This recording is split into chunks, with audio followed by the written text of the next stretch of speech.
ምንድነው ዘንዶ? አዎ አንተ ምንም አይደለም መስፍን፣ ምንም አይደለም። ከካሜራ ጀርባ ተጠንቀቁ። መግደል ምን ችል ከሆነ ድንገት ነው ያ ዘንዶ የተባለው ነገር የመጣው፣ ወይ ደግሞ አውሬ ብለው እንትን የሚሉት ድንገት ነው የመጣው። እየሮጥን ባለን ሰዓት ደግሞ ሊያባረንም አልሞከረም። ድንገት ነው የተሰወረውና ራስሽና ጉጪ ፌበን፣ ቆይ ቢላ ነው ያዘች። ቆይ ፌበን፣ ቆይ እሱን ታዩ ፌበን፣ እሱን ቆይ እሺ፣ እሱን ታዩ ቆይ እኔ እወጣለሁ። በቃ አንቺ ተረጋጊ። አንቺ ግን ተረጋጊ። ውሸት ልበለው ምን ልበለው በቃ መደበቅ የነበረብኝ ጉዳይ አለ። ለእኔም ለልጄም ስል ነው የደበቅኩት። ምክንያቱም አደጋ ላይ ስለሆነች እኔ አይኔ አደጋ ላይ መሆን ችግር የለውም። ለልጄ ስል ነበር የዋሸሁትኝ።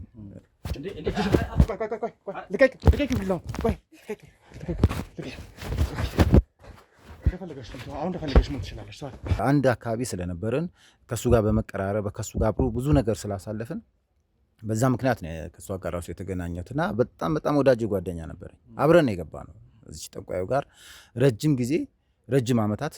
ይሄ ሀብት የመጣው ሁሉ እሷ ጋር ከገባን ጀምሮ ነው። እነዚህ ስጋ ቤቶች፣ ሆቴሎች የሱም የኔም የሆኑት ከዛ በኋላ ነበር። ምንድነው ይሆንሻለሽ? ላግዝሽ። ምንድነው ይሆንሻለሽ? ንገረኝ። እሱ ምንም ይሆንኩ አይደለም ወንድም፣ እየሰማኸኝ ነው? ይወልድ ምንም ታግዘኝ ፈልጌ አይደለም፣ ግን በቃ አሁን ጥሩ ሰዓት አይደለም። ምንድነው የተፈጠረው? እሱ ነገር ላግዝሽ፣ ቢያንስ እሱ ነገር ልርዳሽ እኮ። ጥሩ ሰዓት ያልሆነው ለምንድን ነው? አንተ ማንነህና ነው የምትረዳ? ለምን አሰማኝ? እባክሽ ምንድነው? እባክሽ እሺ፣ ችግር የለውም። በዛ ምክንያት ነበር ከሷ ጋር የተገናኘ ነው። ረጅም ጊዜ ሆነኛል። በመሀል ላይ ግን ትንሽ ችግር ተፈጠረ። ይሄ አብሮ አደግ ጓደኛዬ ማቆም ፈለገ። በቃ ከዚህ ህይወት መውጣት ፈልጋለሁ፣ ምን ይሻላል አለኝ። እኔ ትንሽ አመነታው። ምክንያቱም ከገቡ በኋላ ለመውጣት ችግር እንደሚኖረው ስለሚገነዘብ መውጣት ትንሽ አመንትቼ ነበር። ነገርኩህ እኮ ሁሌ ነው ያለው ይሄ ነገር። ከሱ ሞት በኋላ ደግሞ ባሰ። የሱ ዕጣ እንዳይደርስ ውጣ፣ ህይወት ይሄ አላፊ ነው ይቅርብ ይሉኛል። እኔ ደግሞ ያው እዛን ጊዜ ወጣትነት ነው። አሁን ትንሽ እድሜ ሲጨምር ግን አሁን ማሰብ ጀመርኩ።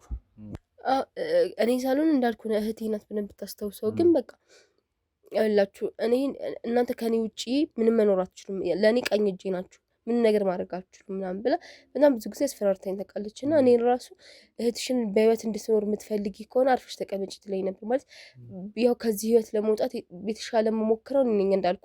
አንዳንዴ ወሰድ መለስም ቢያደርገኝ እኔ ነበርኩ መሞክረውና በዛ ምክንያት በጣም ነው ደስ ያለ።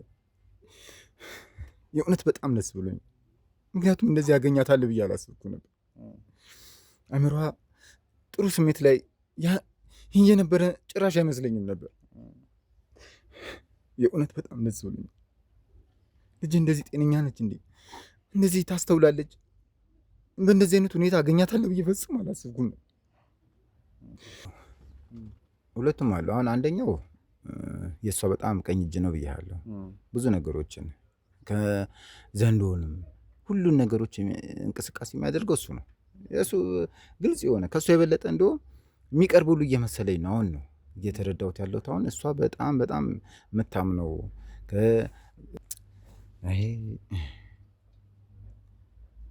ማግኘት እንኳን ብዙ በጣም ያስቸግራል። ምክንያቱም አደራዬን ሁሉ በልቻለሁ። የወንድሜን አደራ ነው የበላሁት። አደራ ነበረብኝ። ይህን ላሳካ ባለመቻሌ በጣም ይቆጨኛል። ምን አይነት ሴት መሰለችው? ማለት የህፃን ልጅ እጅ ሁሉ የተቆረጠ አይቼ አውቃለሁ። ደም በእቃ ምናምን በጣም ከባድ ሰው ናት። ማለት ከባድ ሰው ናት ስለ ላይምሮ ቀላል ያሉ ነገሮች ነው ቤቷ ውስጥ ያሉት እና በቃ በጣም ብዙ የሚሰቀጥጡ ነገሮች አሉ። በዛ ላይ በጣም ጨለማ ነው ቤቷ፣ ሁሌ ጭስ ነው ምናምን፣ በጣም ብዙ ዝግንን የሚል ነገር አለው እና ምንድነው ዘንዶ? አዎ አንተ ምንም አይደለም መስፍን፣ ምንም አይደለም። ከካሜራ ጀርባ ተጠንቀቁ። መግደል ምን ችል ከሆነ እኔ እናንተ እኮ እንዴት ነው ማለት እንዴት ነው ላሳይ ማለት እኮ አልተረዳም። እኔ ያለበትን መከራ ያኔ ትፈርዳለህ ና መስፍን። ምን ማለት እንደው አውሬ የምገብረው አንተ እንዴት ከእንደዚህ አይነት ህይወት አትወጣም? በስመ አብ አደጋለሁ። ለምንድን ነው እንዲህ ያደረገው? ተረጋጊ። ህይወቴ ለምንድን ነው ዳር ምንድነው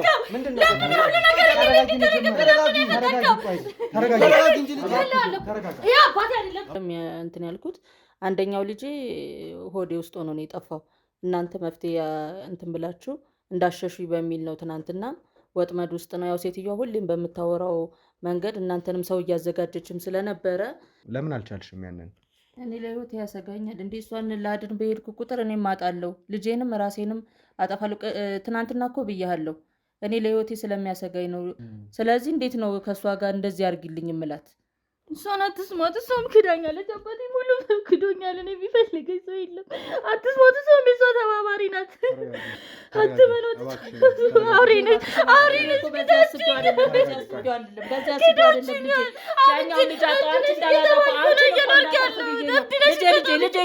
ልጄ ስሞትልሽ እንደነገርኩ ነው ማለት እንዲህ ማበድ ከጀመርኩኝ 7-8 ወር ምናምን ይሆነኛል እና ያሳለፍኩት ነገር በጣም ከባድ ነው። እንዳየኸው የምኖረው ያው እዛ ጫካ ውስጥ ወንዝ ውስጥ ነው ስዞር የምውለው እና እንደሆነ አላውቅም። ብቻ ግን ሄዱ ጠንቋይ ቤት ሄዱ። ግን ከዛ በኋላ ከጊዜያቶች በኋላ ዶሮዎች ጥቁር ዶሮ ምናምን ይሄ ጥቁር በግ ምናምን እያለ ግብር እየገበራት ይሰጣት ነበረ። እስከማውቀው ድረስ ይሰጣት ነበር እና ብዙ የሚያስጠሉ ነገሮች ደም ማፍሰስ ነው የምትፈልገው ሴትዮ። አንዴ እኮ አባትነት ስሜት የሚሰማህም ትንሽ ውስጥ እንትን የማለት ነገር ይሰማል። ጨካኝ ስለሆነ እኔን አሳልፎ ሰጠኝ፣ ይዞኝ ሄደ እና በሚሄድበት ሰዓት በቃ እጆችን ትቆርጣለች፣ ደሜን ነው የምታፈሰው ምናምን እንድካድምም ታደርገኛለች። እዛ ቁጭ ብዬ የእሷ አሽከር ነው የምታደርገኝ እና ደሜን እያፈሰሰች ደሜንም ትጠጣዋለች፣ የእኔን ደም ማለት ነው። ብዙ ነገር ነው እዛ የሚፈጠረው ማለት እዛ የሚደረጉትን ነገሮች ቀና ብለን ማለት ውስጥ ገብተህ ካልሆነ በስተቀር ብዙ ነገር ማየት አችልም፣ መረዳት አችልም። ከባድ ነው። ከዛ በተጨማሪ ከምታደርግብኝም በተጨማሪ ብዙ ሰዎች ሲመጡ ብረች ይቅርታ። አይዞሽ ሎዛ፣ አይዞሽ፣ ችግር የለም። ይገባኛል ስሜትሽ። አይዞሽ፣ አይዞሽ እባክሽ፣ ይገባኛል ስሜትሽ። አብሬቹ እንዳደር ታደርገኝ ነበር። ገላይን ታቆሽሾ ነበር። እኔ በቃ የቆሽሽ ጊዜ እኔ ሊደርሰው በጣም ብዙ ስቃይ ነው። በቃ እኔ ከምነግርህ በላይ በጣም ከአይምሮ ከባድ የሆነ ነገር የደረሰብኝ የሁሉ ነገር የመጣ ባንቺ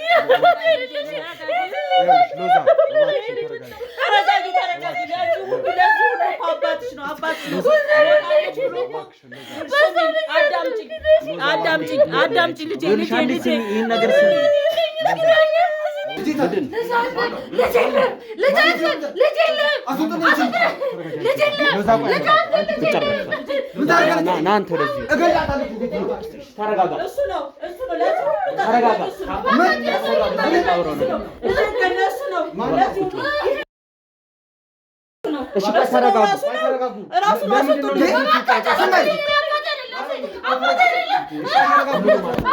ሰዎችን ማስተዳደረው በሱ ነበር። እንደ ማንኛውም ሰው ይቀዘቅዛል። በቃ ቀዘቀዘ። ቆይ ገበያ ማጣት፣ ስራ መድከም ያለ ነው አይደል እንዴ? እኔ መታገል ሲገባኝ የማይሆን የት ውስጥ እሷን አስተዋውቃኝ፣ እዛ ቦታ ወስዳኝ ጠንቋዩ ጋር አስተዋውቃኝ፣ ይኸው ልጄን መከራ ውስጥ የከተተች እሷን። ያው ከዛ በኋላ የማየው አመሏ ሁሉ በጣም ተቀየረብኝ። ደግሞ እንዳገኛትም አትፈቅድልኝም። ብታይ ደጋግሜ ጠይቄያታለሁ። እኔ የምላትን አላደረገችም ነው። እኔ አድርጌ ያልኳትን አላደረገችም። ለዛ ነው እንደዚህ ያደረግኳት ነው የምትለኝ። ሰላም ሰላም፣ ውድ የትርታ ሚዲያ ተከታታዮቻችን እንደምን አላችሁ? እንግዲህ እዛው ቢሾፍቱ ከተማ ውስጥ ነን። እኔም ተሙም እንዳጋጣሚ አሁን ላይ አንዳንድ ነገሮችን እያጣራ ያችን ጠንቋይ ለማግኘት ከዛ በተጨማሪ ደግሞ ብዙ ነገሮች ተፈጥረውብን ስለነበር ከካሜራ ጀርባ በመሆን ብዙ ነገሮችን ለማጣራት ሄዷል። እኔ ደግሞ እዚህ ቦታ ላይ በመሆን ትላንት ያወቃችሁትን ወይ ደግሞ ትላንት በመንገዳችን ላይ አግኝተን የነበረውን እንግዲህ ሎዛ የተባለችዋን ሴት አይታችኋታል። ከዛ በተጨማሪ ሶስናንም አይታችኋቸዋል፣ ምን አይነት ህይወት ይኖሩ እንደነበረ። መስፍን የተባለውም ግለሰብ ደግሞ የሶስና የቀድሞ ባለቤትና የሎዛ አባት እንደሆነ ትላንትና አይታችኋል። እና እሱም በተወሰነ መልኩ አንዳንድ የታሪክ በማሻሻያ ያልወሰደው ሙሉ ለሙሉ የነገረን ነገር እውነት እንዳልሆነና ግማሽ በግማሽ ውሸት እንዳለው በሰዓቱ እኛንም ከመፍራት ካለማመን ከዛ በተጨማሪ ደግሞ ሎዛ ላይም በተለየ ሁኔታ አጓጉል ነገሮች እንዳይደርስና ከልጁ ጋር ያለውን ግንኙነት በደንብ ለማስተካከል ብሎ በማሰብ ነበረ ትክክለኛውን ነገር ያልነገረን። ማምሻውን እኛ ጋር ነበር ያደረውና ብዙ ነገሮችን ሲያጫውተን ያላቸውን ታሪክ ሲነግረን ነበር። ስለዚህ አብዛኛው የነገረንን ታሪክ ለእናንተ ልናሳውቅ ለእናንተ ልናካፍል ወደድን። ከዛ በተጨማሪ ግን ወደ ብዙ ነገሮች የሚጠቁመንም ነገር አግኝተናል። እርግጠኛ ነኝ በሂደት ወደዛች ጠንቋይ የምንደርስበትን ነገሮች እያመቻችን እንደምንሄድ። ስለዚህ ከአቶ መስፍን ጋር የተወሰነ ቆይታ ይኖራል ማለት ነው። ቆይታችንን አብራችሁ እንድትከታተሉ እንዲሁም ደግሞ ቻናላችንን ሰብስክራይብ፣ ሼር፣ ኮፒ ሊንክ በማድረግ ከኛ ጎን መሆናችንን እንድታሳዩ በአክብሮት እየጠየቅን ቀጥታ ከመስፍን ጋር የምናደርገውን ቆይት ልናቀርብላችሁ ወደድን ማለት ነው። እንዴት ነህ መስፍን? እግዚአብሔር ይመስገን ሰላም ነው። ሰላም ነው እግዚአብሔር ይመስገን። እንግዲህ ያው ትላንትና አብረን በነበረን ቆይታ ላይ ብዙ አለመግባባቶች ተፈጥረው ነበረ። ካለመግባባቱ በተጨማሪ ደግሞ ማለት ለእኛም አዲስ የሆነ ለአንተም እንግዳ የሚሆን ብዙ አዳዲስ ነገሮች ተፈጥረው ነበርና ከዛ በኋላ አልፈን ግን ማምሻውን ብዙ የጋራ ጨዋታዎችን ስናደርግ ነበረ። ስለተፈጠረው ነገር ጠንቋይ እንዴት እንደምናገኝ ካንተ ጋር ስንወያይ ነበርና አዳዲስ መረጃዎችን የእውነት አምነህል ለእናንተ ይጠቅማል የምትላቸውን ብዙ ነገሮች ነግረህናል። እንደው ለእኔ የነገርከኝን ግማሽ ታሪክ ሙሉ አድርገን ለእኔም ለተመልካችም ግልጽ አድርገን ማውራት የምንችል ከሆነ እንደው ከመጀመሪያው ጀምሮ የምትነግረኝ ነገር ካለ። ያው ትላንትና እንደተገናኘ ነው እንዳወራ ነው ትንሽ እንትን አለው ውሸት ልበለው ምን ልበለው በቃ መደበቅ የነበረብኝ ጉዳይ አለ። ለእኔም ለልጄም ስል ነው የደበቅኩት። ምክንያቱም አደጋ ላይ ስለሆነች እኔ አደጋ ላይ መሆን ችግር የለውም ለልጄ ስል ነበር የዋሸሁትኝ። እንዳልኩ ጠንቋያን ማቃት በልጅነቴ ነው። ድሮም እሷ ጋር ጓዝ እገባ ነበረ። ሳስታውሱ በጣም ነው የሚያመኝ። ማድረግ አልነበረብኝም። አሁን ነው የተቆጨሁት እንጂ ያኔ ወጣትነት ስለነበረ በወጣትነቴ ከጓደኛዬ ጋር አንድ አብሮ አደግ ጓደኛዬ ነበር። አብሮ አደግ ጓደኛዬ ስለ የባለቤቴ ወንድም ነው። ከሱ ጋር ነበር የምንሄደው። ባለቤቴን የሚያገኘው ነው ያው በአንድ አካባቢ ስለነበርን ከሱ ጋር በመቀራረብ ከሱ ጋር አብሮ ብዙ ነገር ስላሳለፍን በዛ ምክንያት ነው ከሷ ጋር ራሱ የተገናኘሁት እና በጣም ወዳጅ ጓደኛ ነበረኝ። አብረን የገባ ነው እዚህ ጠንቋዩ ጋር ረጅም ጊዜ ረጅም ዓመታት ይሄ ሀብት የመጣው ሁሉ እሷ ጋር ከገባን ጀምሮ ነው። እነዚህ ስጋ ቤቶች፣ ሆቴሎች የሱም የኔም የሆኑት ከዛ በኋላ ነበር። እሷ ጋር ከገባን በኋላ ከዛ በኋላማ ችግር ላይ ነበር። ምንም የሌለን መናጦች ነበር። ከጊዜ በኋላ እሷ ጋር ከገባን በኋላ እሷን ከሷ ስንካድም ብዙ ነገሮችን ስናደርግላት የኛም ህይወት መለወጥ ጀመረ። በቃ ተመቸን። ምክንያቱም የምንፈልገው ነገር ይሄ ነው። ጥሩ ነገር መቼም የሚጠላ ሰው የለም። በዛ ምክንያት ነበር ከሷ ጋር የተገናኘ ነው። ረጅም ጊዜ ሆኖኛል።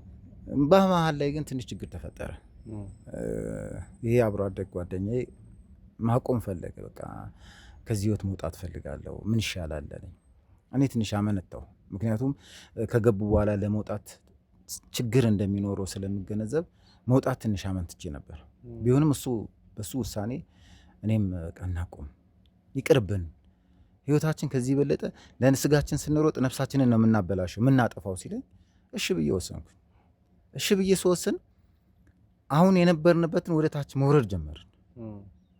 ማለትም የጀመርከው ነገር አለ፣ እዚህ ጋር የምትካድመው ነገር አለ፣ መታወጣው አለ፣ መስዋዕት የምታቀርበው አለ። እሱን ስናቆም ጊዜ ህይወታችን መስቀልቅል ማለት ነው። የዛን ጊዜ ፈራሁ እኔ። አሁን የፈራሁት አሁንም ደግሜ የምልህ የፈራሁት ከኔ ህይወት ይልቅ አሁን ወደ ቤተሰቦች ይገብታል። አፍርተናል፣ ልጅ አፍርቻለሁ። እሱም 2 ልጆች አሉት፣ እኔም 2 ልጆች ነበሩኝ። አሁን በጣም ተጨነኩኝ። ልመለስ አልመለስ እያልኩ ያመነታው እሱ ፈጽሞ አልመለስም አለኝ በቃ። ከዛ በኋላ እሷ ጋር ሄደን ነገርናት።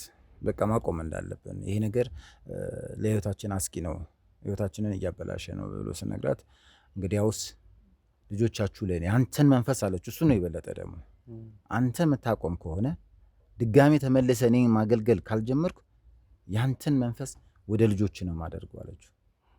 የፈለግሽውን አድርጊ አላት። እሱ በውሳኔው በጣም ጸናና ንስሐ ገብቶ ነው የሞተው። አሁን የለም በህይወት። ንስሐ ገብቶ ሞተ። እኔ ግን ፈሪ ነበርኩ ማለት እችላለሁ። በጣም ፈሪ ነበርኩ። ምክንያቱም የምፈራው ለልጆቼ ነው። ልጆቼ ላይ እንዳይሆን እኔ እንደፈለግኩ ልሆን ብዬ ተመልሼ እዛ ህይወት ውስጥ ገባው። ግን አሰብኩት አልሆነም። ኑሮዬ ተመልሷል፣ ተስተካክሎልኛል፣ በጥሩ ሁኔታ ላይ ነው ያለሁት። ግን ልጄን ደግሞ ያው እንደምታየው እንዳየሁም በጣም ጥሩ ነገር ላይ አይደለችም እና በዚህ ምክንያት ነው ዋሽቻችኋለሁ። ቅድሚያ ማቃታለሁ። አብረን ብዙ ነገሮችን አሳልፍ በወጣትነት ጀምሬ ከዚህ እድሜ ድረስ ከእሷ ጋር ብዙ ነገሮች ያሳለፍን ስለሆነ ለዋሻዎቹ ነገር ይቅርታ። ያው ለልጄ ስል ስለሆነ ያዋሻችሁ በጣም ይቅርታ። ይህን ነው ልነግርህ የፈለኩት። እንግዲህ ጥሩ ለእኛም ጥሩ የሚሆን ነገር በእርግጥ በተወሰነ መልኩ ስናወራ ነበረ ማታም በነበርንበት ሰዓት ላይ። አሁን ላይም ለተመልካቾቻችን ለእናንተም አንዳንድ ነገሮችን ማሳወቅ ስለፈለግን ነው ይህንን ነገር እየተናገርን ያለ ነው። ቆንጆ። እሺ፣ እንደዚህ አይነት ነገሮች ተፈጠሩ። ከዛ በኋላ ምን አይነት ሂደት ነበር የነበረው? በተለይ የቅርብ ጓደኛ ካረፈ በኋላ ምን አይነት ነገሮች ተፈጠሩ? ከዛች ጠንቋይ ጋር ያለ ግንኙነት ምን አይነት ሆነ? ፈርተህ ወደዛው ተመለስክ? እዛው ቀረህ? ወይስ ደግሞ እንደው ጓደኛ በመሞቱ አንዳንድ ጥያቄዎችን ለመጠየቅ አልሞከርክም? ምን ብዬ እሞክራለሁ? ምክንያቱም የሞተው በእርግጥ እንደ ታመማ ሆኖ ነው የሞተ። በህመም ምክንያት ነው የምንለው እኛ። እንግዲህ እሷም ገለው ይሁን በእሷ ምክንያት ይሁን ይህን ማረጋገጫ ልሰጥ አልችልም። ግን አሁን የኔ መፍራት ለልጄ ላይ አደጋ ካደረሰ ባልፈራስ፣ በቃ ከእሷ ጋር ብቀጥልስ፣ ህይወቴን መስዋዕት ባደርግስ ብዬ ነበር እየተጓዝኩ ያለሁት። አሁንም ግን በዚህ መሀል ላይ ምን አለ መሰለ፣ ያው ጓደኛዬ አብሮ አደጌ በጣም በጣም የሚያሳዝን አብሮ አደግ ነበረ። ብዙ ነገሮችን አብረን ያሳለፍነው ነበረ። በጣም ነው ያዘንኩት፣ የእውነቴን ነው የምልህ። መጀመሪያስ ባንገባበት ብዬ የተመኘሁበት ቀን ነበረ። የእሱ ልጅ አሁን እሷ ጋር በጣም ጓደኛ ነው፣ በቃ በጣም ይቀራረብ። ብዙ ነገሮችን በሱ ምክንያት ነው የምታደርገው። የእሷ ቀኝ እጅ ሆኗል የእሱ። ምክንያቱም እንዳለችው አድርገዋለች መሰለኝ። የእሱን መንፈስ የእሱን እንትን ወደ ልጁ አድርጎ፣ አንደኛው ልጁ ከእሷ ጋር ቀኝ እጅ ነው። እሱ ነው አሁን እያንዳንዱን ነገር እኛንም እንቅስቃሴ የማስፈራራቱንም የምን ሁሉ እያንዳንዱን ነገሮች የሚከተሉ ነገሮች የሚያደርገው እሱ ነው። ከሱ ውጭ ምንም የምትንቀሳቀስ አይመስለኝም እንደው እንጂ እኔ መውጣቱን 50-50 ነኝ። አስባለሁ፣ ለልጄም እፈራለሁ፣ አስባለሁ። በቃ በእንደዚህ አይነት ህይወት ውስጥ ነው ያለሁት አሁን። እንደው በወጣትነት ወደ እንደዚህ አይነት ነገር ውስጥ እንደገባ ወይ ደግሞ የአፍላ የምንለው እድሜ ላይ ወደ እንደዚህ ወደ ጥንቆላ ህይወት ውስጥ እንደገባ ስትነግረን ነበርና ወደዛ ህይወት ለመግባት ይሄ ሀብትን ከመመኘት ብቻ ነው ወይስ የተለየ ኃይልን ለማግኘት አስባችሁ ነው ለመግባት የወሰናችሁ? ሀብትን ለማግኘት ነው፣ ሌላ ምንም የለም። ጓደኞቻችን አመለጡን፣ እኛ ደግሞ ትንሽ ወደኋላ ስንዘገይ ምክንያቱ ምንድን ነው በሚል ነው ሀብት ፍለጋ ነው የገባ ነው። ያው እንዳሰብነውም ሀብት አግኝተናል። በጣም በጣም አሁን ያለንበት ካለንበት በጣም ነበር የሚሰው። ያው ትንሽ ሸርተት ካልክ ያው እንግዲህ ያለው መንፈሱ እንትን ስለሆነ ትንሽ ይክዳል። ሲክደን ጊዜ ትንሽ ወረድን። በዛ ጊዜ ነው ተመልሼ የገባሁት እኔ እንጂ ሀብትን ለማግኘት ሌላ ምን መንፈስ አገኛለሁ? ከመንፈሱስ ምን ጥቅም አገኛለሁ? ግን ሀብት ሰጣችኋለሁ፣ ያላችሁን አበዛላችኋለሁ ስትል ስለሰማን በዛ እድሜ በቃ ገንዘብ ማጣት አንፈልግም። ምክንያቱም እንደ ጓደኞቻችን መዝናናት፣ ወተን የፈለግ መኪና ማሽከርከር ምኞት ነበረን፣ ፍላጎት ስላለን ለሀብት ስል ነበር የገባሁት። እንደው ወጣትነት ላይ ስለሆነ ወደዛ አይነት ህይወት ውስጥ የገባችሁት እርግጠኛ ነኝ የሁለታችሁም ቤተሰቦች ይኖራሉ ብዬ አስባለሁ። እና የቤተሰቦቻችሁ ምላሽ ምን ይመስል ነበረ? ምክንያቱም የትኛውም ቤተሰብ ልጆች በእንደዚህ አይነት መንገድ ሲሄዱ ድጋፉን ሊሰጥ አይችልም። ሀብት ሲመጣ፣ ንብረት ሲመጣ ቤተሰብ ይሄ ነገር እንዴት ነው ብሎ መጠየቁ አይቀርም። ያኔ ለቤተሰብ የሰጣችሁት ምላሽ ምን ይመስል ነበር? አረ ብዙ ተቃውሞ ነው የደረሰኝ። እናቴ እንደውም እስከ መካድ ነው፣ በቃ እንደዚህ አይነት ልጅ የለኝም እስከ ማለት ደረጃ ነበር የደረሰችው። ምክንያቱም እሷ ትንሽ የቤተ ክርስቲያን ወደ እንትን ስለሆነች ጭራሽ እንደዚህ አይነት ልጅ የለኝም፣ ቤቴም እንዳትደርስብኝ አልደርስብህም ብለኝ እኔ የማመጣውን ነገር ሁሉ አልቀበልም፣ ምክንያቱም የሴጣን ብር ነው ብላ ስለምታስብ ጭራሽ ልትቀበለኝ አትፈልግም። አባቴም ያው ቸልተኛ ነው፣ ባይደግፍም ብዙም አልተጫነኝም። ድጋፍ እንዴ ነው ሳትደግፈው ሳትቃወሙ የምትኖረው አለ ዝም ብሎ ችላ የሚል እንደዚህ አይነት ሰው ስለሆነ ነው እንጂ ባይደግፈኝም አልተቃወመኝም። እንደፈለግ ግን እዚች ቤት ውስጥ አንዲት ነገር አንተ የምታመጣው ነገር አንቀበልም። በሱ ሁለቱም ነው የወሰኑብኝ። በጣም ተቃውሞ ነበረኝ።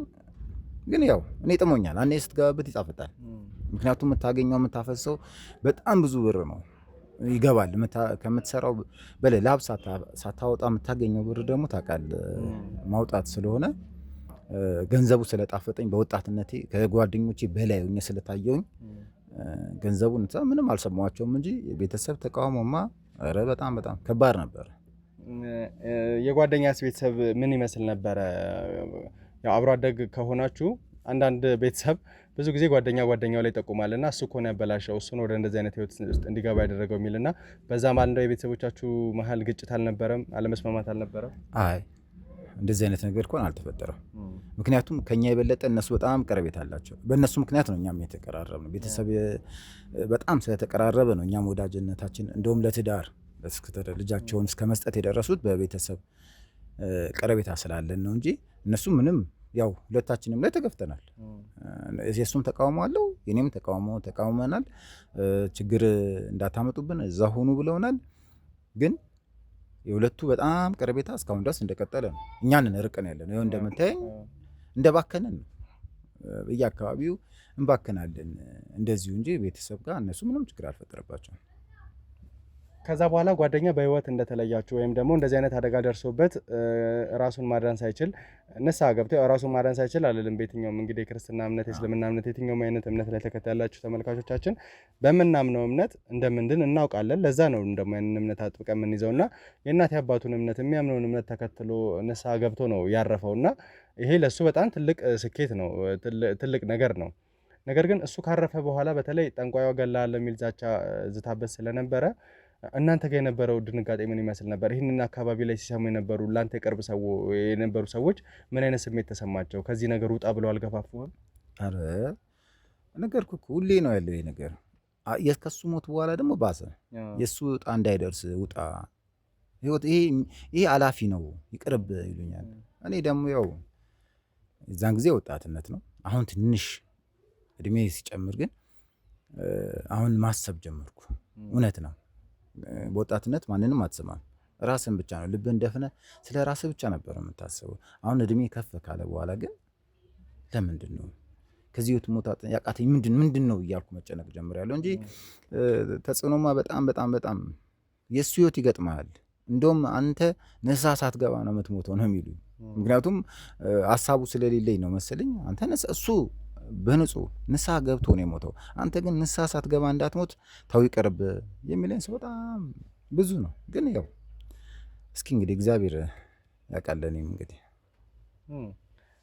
እሺ እንግዲህ ያው መስፍን ብዙ ነገሮችን ነገረኛል። ከልጅ ጋር ያለውንም ነገር ለማስተካከል ብዙ እየሞከርን እንዳለን በደንብ የምታውቅ ይመስለኛል። ምክንያቱም ልጅህ በተለየ ሁኔታ አንተ ላይ ያላት አመለካከት በጣም አላውቅም በምን አይነት ስሜት እንደተጎዳች። በእርግጥ አልፈርድባትም፣ ብዙ ነገሮችን አሳልፋለች።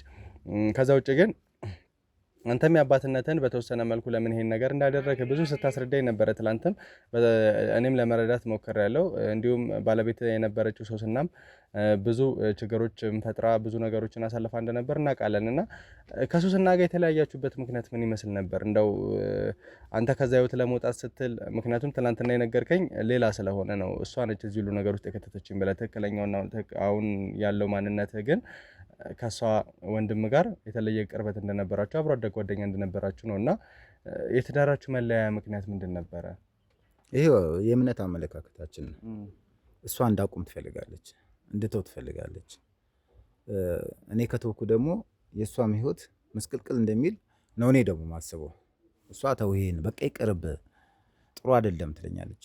እኔ ደግሞ መተው አልችልም። በቃ እኔ ተውኩ ማለት እናንተ ምትበሉት ምትልሱት ምንም ነገር የምታገኙት ነገር የለም ብዬ በምንጨቃጨቅበት ሰዓት ነው በቃ አይ እንደዚህ አይነት ከሆነ አንተም በመንገድ ሂድ እኔም በመንገዴ። ምክንያቱም እኔ እንደዚህ አይነት እምነት ውስጥ ያለ ባል አልፈልግም ብላ ነው በቃ በዛ ምክንያት የተለያየ ነው። በዚህ በእምነቱ ጉዳይ ነው ተው አትተው በሚለው ጭቅጭቅ መሀል ነው እሷም ጥላኝ ሄደች። በቃ በዚህ ምክንያት የተለያየ ነው። እንደው ያው ትላንትና አጋጣሚውን ስላላገኘን ወይም ደግሞ በደንብ እንደዚህ አይነት ነገሮች ላይ ዲቴል እያወራን ስለነበረ በደንብ አልጠየቅኩም። ልጅህን በማግኘት ምን ተሰማ? እንግዲህ ልጅ ትላንት ባያት ሁኔታ ይመስለኛል አይታት የምታውቅ አይመስለኝም። እና ረጅሙን ጊዜ ይሄ በእብደት ማንነቷ ወይም ደግሞ ሁልጊዜም ሰዎች በሚያገሏት ማንነቷ ነበር የምታውቃት። ትላንትና ግን ከሌላ ጊዜ በተሻለ ትንሽ ራሷን ሆና ራሷን መስላ ነበር ያያት። እና በእንደዚህ አይነት ሁኔታ ውስጥ ስታያት ምን አይነት ስሜት ነው የተሰማ?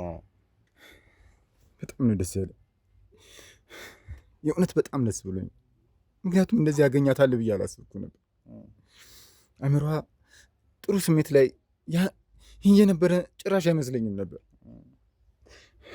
የእውነት በጣም ደስ ብሎኝ። ልጅ እንደዚህ ጤነኛ ነች እንዴ? እንደዚህ ታስተውላለች? በእንደዚህ አይነት ሁኔታ አገኛታለሁ ብዬ ፈጽሞ አላሰብኩም። በጣም ደስ ብሎኛል። የእውነቴን ነው የምልህ። እኔማችን ጠንቋይ ቆይ እናንተ በምትሉኝ መንገድ የእጇንማ እንድሰጡልኝ ነው የምፈልገው። የምትሉኝን ሁሉ አደርጋለሁ። ግን የልጄን ሁኔታ ሳይ የእውነቴን ነው የምልህ፣ ምን ነው ባልገባሁበት፣ ምን ነው እንደዚህ አይነት ህይወት ውስጥ እኔም እነሱም ባልገቡ ብዬ አስብኩ። ግን እንዴት ብዬ ልመልሰው? ወደኋላ መመለስ አልችልም። እንግዲህ መስፍን ተረጋጋ። ነገሮችን ማስተካከል የምትችለው አንተ ነህ። እንግዲህ ለራሳችን ያለነው ራሳችንን አይደል? ለቤተሰቦቻችንም መቆም የምንችለው እኛ ነን። እና አንተ ደግሞ አባት ነህ። አባት እስከመሆኑ መጠን ደግሞ የቤቱ ማገር ሆነ ነገሮችን ማስተካከል ያለብህ ሰው ነህ እንጂ በመጥፎ መልኩ ሄደ ቤተሰብን እስከመበተን አንተም ራስህን እስከማጣት መድረስ መቻል አለብህ ብዬ አላስብም። በቻልኩ አቅም አሁንም ይደረሰብህ ቢደርስብህ ይሻላል። ከጓደኛህ በደንብ ብዙ ነገሮች ትማራለህ ብዬ አስባለሁ። ጓደኛ እስከመጨረሻው በእምነቱ ጸንቶችን ጠንቋይ ለአንድና ለመጨረሻ ጊዜ መተው አለብኝ ብሎ የተወው ሁሉም ነገር ስለገባው ነው፣ ከራሱ ጋር ስላልነበረ ነው። ከሷ ጋር በነበረበት ሰዓት ላይ ትክክለኛ መንገድ ላይ እንዳልሆነ ስላወቀ ነው። ስለዚህ አንተም ደግሞ ያን አቅጣጫ የሚያሳይ ሰው ትፈልጋለህ ወይ ደግሞ መካሪት የምትፈልግበት እድሜ ላይ ነህ ብዬ አላስብም። ስለዚህ በቻልከው አቅም ከዛ መንገድ መውጣት መቻል አለብህ። ለልጅ ስትል፣ ለቤተሰቦች ስትል። ያው ብዙ ነገሮች አሉ። በተለይ ስለ አብሮ አደግ ጓደኛ ብዙ ነገሮች ስትነግረኝ ነበርና በመሀል ግን አንስተኸው በደንብ ነገሩን በጥልቀት ሳናወራበት ያለፍነው ነገር አለ። ስለ 2 ልጆች እንዳሉት አብሮ አደግ ጓደኛና እነዛ 2 ልጆች ምን አይነት ሁኔታ ላይ ነው ያሉት? እንደው እዚሁ ቢሾፍቱ ከተማ ላይ ነው የሚገኙት ወይስ እንዴት ነው? አሉ 2ቱም አሉ። አሁን አንደኛው የእሷ በጣም ቀኝ እጅ ነው ብያለሁ። ብዙ ነገሮችን ከዘንዶንም ሁሉን ነገሮች እንቅስቃሴ የሚያደርገው እሱ ነው። እሱ ግልጽ የሆነ ከእሱ የበለጠ እንደውም የሚቀርብ ሁሉ እየመሰለኝ ነው። አሁን ነው እየተረዳሁት ያለሁት። አሁን እሷ በጣም በጣም የምታምነው ሲገብር ከዘንዶቹ ጋር እንደዚህ አውሬ ነገሮች ጋር የሚገናኘው እሱ ነው። ዋነኛ ቀንደኛ እንደውም እሱ ነው። ከዘንዶ ጋር የመገናኘት ሁሉ አቅም አለው እሱ። እኔ ነኝ አሁን ይሄ እንዴት አወቅ እንዳትለኝ፣ ምክንያቱም አሁን እኔም ገብቼበት የለ አያለሁኝ ብዙ ነገሮችን አያለሁ። እንኳን እንደዚህ አይነት ነገሮችን ቀርቶ እነዚህ የሚገበሩት ነገር ስንት ሰዓት እንደሚያስገቡ የሚያስገብሩትም ሰዎች ስንት ሰዓት እንደሚያመጡ ሌሊት ነው በአብዛኛው። ከለራቸው እንኳን ይለያል። ጥቁር በጎች ናቸው የሚታዘዙት። ጥቁር በግ፣ ጥቁር ዶሮ እየተባለ ይህን ነገር የሚያንትሚል ተቀብሎ ደግሞ ወደዛ ወደ ዘንዶ የሚያስገባው ደግሞ ይኸው ልጅ ጓደኛዬ ልጅ ነው አለ። አንደኛው ግን እዛ የለም። አንደኛው የት እንዳለም ብዙም ማውቀው ነገር የለ። የእሱን ግን የአንደኛው ግን የእሷ አካዳሚ ዋነኛ ቀንደኛ አንደኛ እሱ ነው ያለው።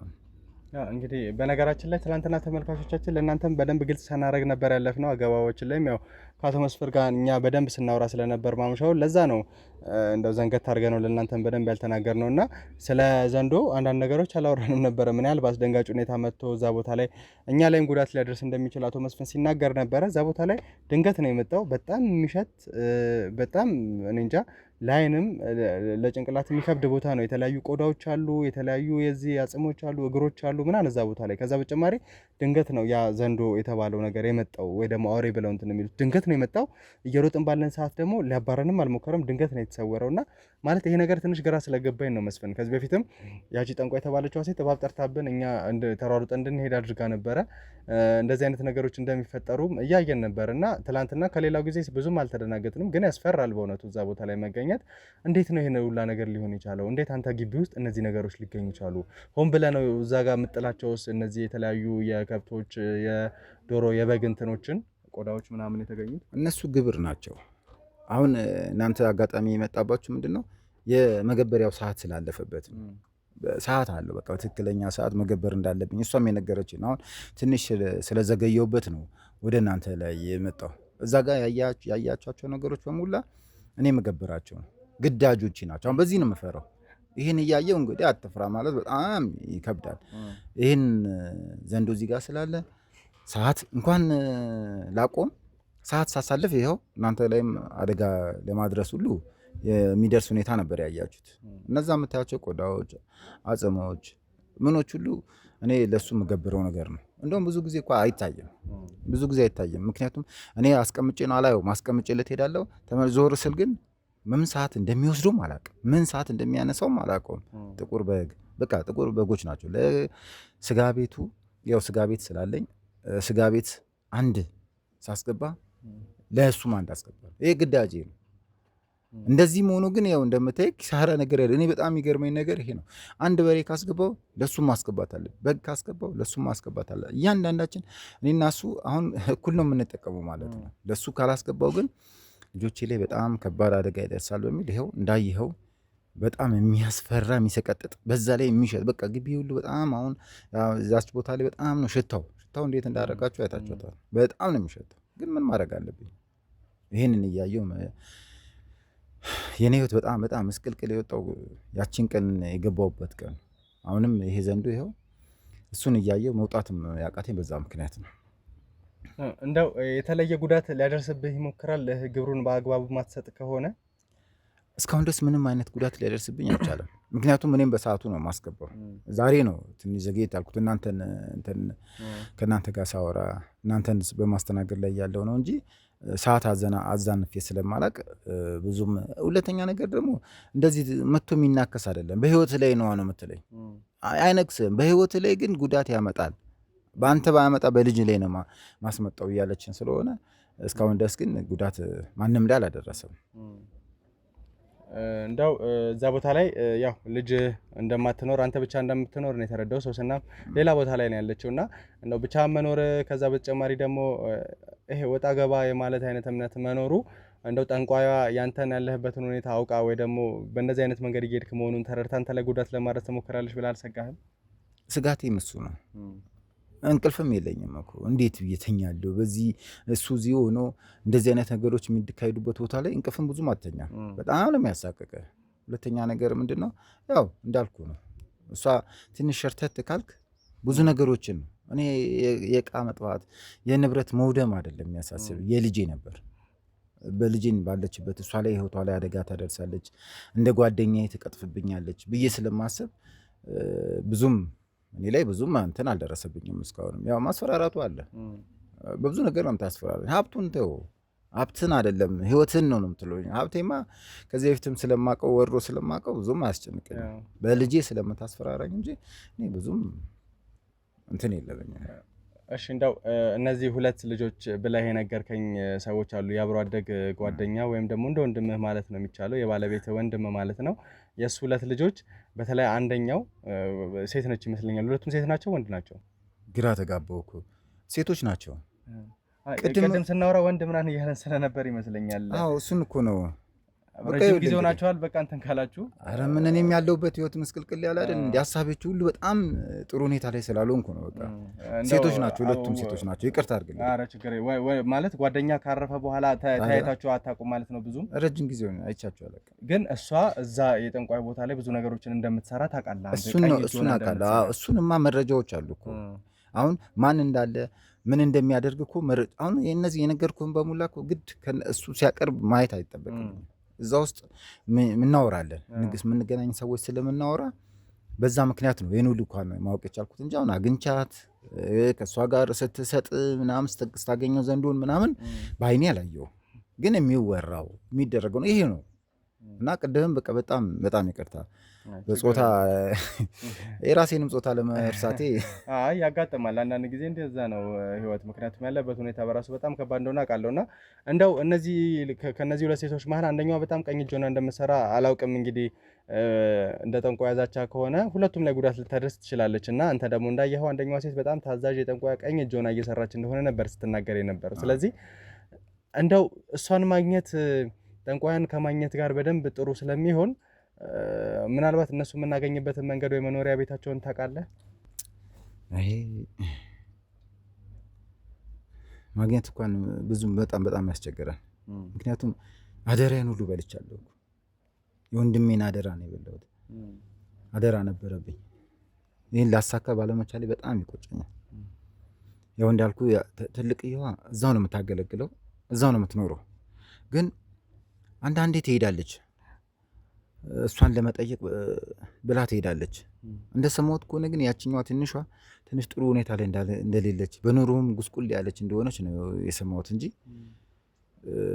ሌላ ምንም መረጃ የለኝም። በጣም ግን የሚሰማኝ ምንድን ነው እንዴት የወንድሜን ልጆች መርዳት አቃተኝ፣ እንዴት እነሱ መደገፍ አቃተኝ የሚለው ነው። በእሷ ምክንያት ግን እሷን ካገኘን ጠንቋይ ጋር ልትመራን ትችላለች። ስለዚህ መኖሪያ ቤታቸውን በደንብ ታስታውሳለህ ብዬ አስባለሁ አይደል? እዚያው አንድ ከተማ ላይ ስለሆነ ቢሾፍቱ እንዳየናት እንግዲህ ያን ያህል ትልቅ ከተማ አይደለችም። ስለዚህ መኖሪያ ቤታቸውን የምትረሳ አይመስለኝም። ወደዛው ሄደን እንደው እነሱ የምናገኝበትን መንገድ መፍጠር የምንችል ከሆነ እንደሰማሁት የትንሿን ነው የማውቀው።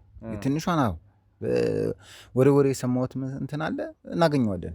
ብዙ የሚያስቸግር ቦታ ስላልሆነ እዛ አካባቢ ብንሄድ እናገኛታለን። ችግር የለም። በጣም ጥሩ። እንግዲህ መስፍን ስለ ትብብር በጣም አመሰግናለሁ። የተፈጠረብን ነገር በደንብ ተረድቻለሁ። ነገሮችን በቻልነው አቅም ለማስተካከል አንተም ከታሰርክበት እስራት ነፃ ለማውጣት ከዛ በተጨማሪ ከምንም በላይ ለልጅ ልንደርስላት ስንል ነው ወደዚህ ጉዳይ ገብተን የነበረውና ልጅንም ካለችበት ሁኔታ ለማውጣት በደንብ እንጥራለን፣ በደንብ እንለፋለን ማለት ነው። ተመልካቾቻችን አሁን ቢሾፍቱ ከተማ ነው ያለነው። ተሙ እንዳልኳችሁ ብዙ ነገሮችን እያጣራ እየተሯሯጠ ያለበት ሁኔታ ነው ያለው። በቻልነው አቅም እንግዲህ አቶ መስፍን ቀጥታ ወደ ተባለው ቤት ይዞ ነው ይሄዳል። እዛ ቤት ስንሄድ ትልቋ ሴት ወይም ደግሞ የአቶ መስፍን ጓደኛ የነበረው ሴት ልጅ ትልቋ ልጅ የጠንቋይ ቀኝ እጅ ሆና እንደምትሰራ ነው እየነገረን ያለው። ከዛ ውጪ ደግሞ ሌላ ታናሽ እህትም እንዳለቻት ነው እየነገረን ያለውና እዛ ሄደ ምንድን ነው የምናገኘው? የእውነት ያችን ሴት አግኝተን ጠንቋይን ለማግኘት በደንብ እንቀርባለን ወይስ ደግሞ እንደለመደችው ጠንቋይ ከእጃችን ታመልጣለች? አብረን የምናየው ነው የሚሆነው ማለት ነው። አብራችሁን ቆዩ ተመልካቾቻችን። እንግዲህ ተመልካቾቻችን ወደ ተባለው ግቢ መተናል ማለት ነው። ይህንን ግቢ ነው መስፍን የጠቆመን። የተባለውን ቤት ይሄ ነው። እርግጠኛ ነህ አይደል መስፍን? ይሄኛው ነው ግቢ እንደጠየቁት እና እንደተረዳት ከሆነ ይሄኛው ቤት ነው። ረጅም ዓመት ስለቆየ ነው ግር የሚለ ነገር የለም። እሱንም እኮ ለማጣራት እኮ ጠይቄያለሁ። ስለጠየቁኝ ይሄኛው ቤት ነው። ይሄ ነው እንግዲህ ተመልካቾቻችን። ያው እንደምታዩት እንግዲህ በጣም ድክረት ያለ ቤት ነው። እዚህ ቦታ ላይ ነው አለች የተባለው። በሩ ዝግ ነው። ቀጥታ ወደዛ ገብተን ማን ነው እዚህ ቤት የሚገኘው ቢለውን እንጠይቃለን ማለት ነው። ማለት እንደሌላው ጊዜ ፍቃድ የሚያስፈልገን አይመስልም። ቀጥታ ወደ ቤቱ ነው የምንገባው። የጠንቋይ ቀኝ እጅ ነች የተባለችው እቺ ሴት ስላለች ወደዛ እንገባለን ማለት ነው። እርግጠኛ ነኝ መስፍን? ይመስልኝ። ሰላም ነው። ልናወራሽ ፈልገን ነበር። ይቅርታ ካላስታወሽው አላውቅም። የአባትሽ አብሮ አደግ ጓደኛ ነው። ከዛ በተጨማሪ ግን ስለ እህትሽ አንዳንድ ነገሮችን ለማውራት ነበር የመጣ ነው ወደዚህ ቦታ ላይ። ስለ እህቴ ምንድን ነው የምናወራው? ማለት እንደው ገብተን ማውራት እንችላለን? ከይቅርታ ጋር የኔ እናት። አይ አንገባም፣ እዚሁ እናውራ። ከህግ አካላት ጋር የምንሰራ ሰዎች ነን። ከዛ በተጨማሪ ደግሞ አንዳንድ ነገሮችን ለማጣራት ነበር የመጣ ነው። ችግር የለውም ማለት የእህትሽ በተለየ ሁኔታ ላይ ያለች ሴት እንደሆነች እና አንዳንድ አላስፈላጊ ነገሮችን እያደረገች እንደሆነ ግን እሷን ለራሷ ከፍተኛ ጉዳት ላይ የሚደርሳት ነገር እንዳለ ተረድተን ነው ወደዚህ ቦታ ላይ መጣ ነው። ምን ተፈጥሮ ነው? ማለቀው ነገር አለ? ይኸውልሽ የኔ እናት መጀመሪያ ተረጋጊና አንዳንድ ነገሮችን ልጠይቅሽ እባክሽን። ስለ እህትሽ መስማት የምትፈልጊ ከሆነ እያንዳንዱ የተፈጠሩትን ነገሮች ማወቅ የምትፈልጊ ከሆነ አረፍ ብለን ይሻላል። እዚህ ጋር አንደኛ ግቢው ውስብስብ ያለ ነው፣ የጋራ መኖሪያ ስለሆነ ሰዎችም ይሰማሉ። ያው የግል ታሪካችሁ ሊሆንም ይችላል። ስለሆነብኝ ነው እንጂ ካሜራማን ነገሩ። እሺ እንግዲህ በጣም አመሰግናለሁ እህቴ፣ ገብተን አንዳንድ ነገሮች እንድናወራ ስለፈቀድሽ። ያው ምናልባት አስፈላጊ ላይሆን ይችላል ማንኳኳታችን ወይም ደግሞ ወንድ ሆነን ከአንቺ ጋር እንደዚህ አይነት ነገሮች እናወራ ብለን መጠየቅ ለአንቺ ግራ ሊያጋባሽ ይችላል። ነገር ግን ያው የእህትሽ ጉዳይ ስለሆነ ነው። ከእህትሽ ጉዳይ በተጨማሪ ግን እንደ ሀገር ብዙ የተቸገርንበት ጉዳይ፣ ብዙ ሰዎች እየተበደሉ፣ ብዙ ሰዎች እየተጎዱ ያሉበት ነገር ስላለ ነው አንቺን ለማውራት የመጣ ነው። አንቺን እናገኛለን ብለን አልነበረም። በዋናነት መስፍን ነው ወደዚህ ቦታ ላይ ዞን የመጣው። ምናልባት መስፍን ወይ ረጅም ጊዜ ከእናንተ ጋር ስለተለያየ ግር ብሎሽ ሊሆን ይችላል እንጂ የአባትሽ በጣም አብሮ አደግ የልብ ጓደኛ ነበር እና እንደው እህትሽ ያለችበት ሁኔታ ለየት ያለ ነው። በመጀመሪያ ስምሽን ማን ይባላል? ስምሽን ልጠይቅና ከዛ ወደ ዋና ጥያቄ ይገባለሁ። እኔ ሄቨን ግን በጣም በቃ ወንድሜ በጣም ቸኩያለሁ ለማወቅ ማለት ስለ እህቴ ማለት እኛ እንደዚህ ቀርቡን ማንም ምንም ሊያውቅ አልችልም እና እንዴት ልታውቅ እንደቻልክ ብቻ እኔ ስጀምር ማንም ቤቴ እንዲገባ አልፈልግም። ግን ያው እህትሽ ምናምን ስላልከኝ ነው ያስገባሁክና ለማወቅ በጣም ጓጉቻለሁ። ቶሎ ንገረኝ እባክህ። እሺ ያው እነግርሻለሁ። በእርግጥ እንዳልሽው አካባቢዎቹ ላይ በጣም የተገለላችሁ እንደሆናችሁ አንዳንድ ማጣራቶችን ስናደርግ መስፍንም ደግሞ የቅርብ ጓደኞቹ ሲነግሩት እንደነበረ ነግሮኛል እና እንደው በመጀመሪያ ለምንድን ነው ከአካባቢያችሁ ካሉ ሰዎች ጋር ግንኙነታችሁ ያን ያህል የሆነ ወይ ደግሞ እነሱ እናንተን ለማግለል የሚሞክሩት? እኔ አላውቅም። እነሱን ብትጠይቃቸው አይሻልም? እኔ በምን ላውቅ እችላለሁ? ይሄን ያው ዋነኛው ምክንያቱ ሊገባሽ ይችላል ብዬ አስባለሁ። እንደ አንድ እህት ቤተሰብ ላይ እንደሚኖሩ አንቺና እህትሽ ብቻ ነው እዚህ ቤት ውስጥ እየኖራችሁ ያላችሁት? አዎ ይኸውልህ እንደዛ ነው። አሁን ጥሩ ሰዓት አይደለም የመጣው። ምን ማለት ነው ጥሩ ሰዓት አይደለም? በቃ አሁን ውጣ ቶሎ በል። ይኸውልሽ ተነጋግረን እኮ ልትነግሪኝ ችግር የለውም ብለሽኛል እኮ አይደለ? እዚህ ቦታ ላይ እንድናወራ ፈቅደሽልኛል ማለት እህትሽ ብዙ ነገሮችን እያደረገች እንደሆነ ከተለያዩ ከመንፈስ ጋር በሚያያዝ ነገሮች በጣም ብዙ ጉዳቶች የምታደርስ አይነት ሴት እንደሆነች መስፍንም ጥቆማ ስትሆናል። ብዙ ነገር ሰምተናል። ይህንን ነገር ልታወሪኝ ነበረ። ቆይ ስሚኝ፣ መጀመሪያ ስሚኝ፣ ተረጋጊ። ይኸውልሽ ሄቨን ተረጋጊ፣ አንቺ እባክሽን ተረጋጊ።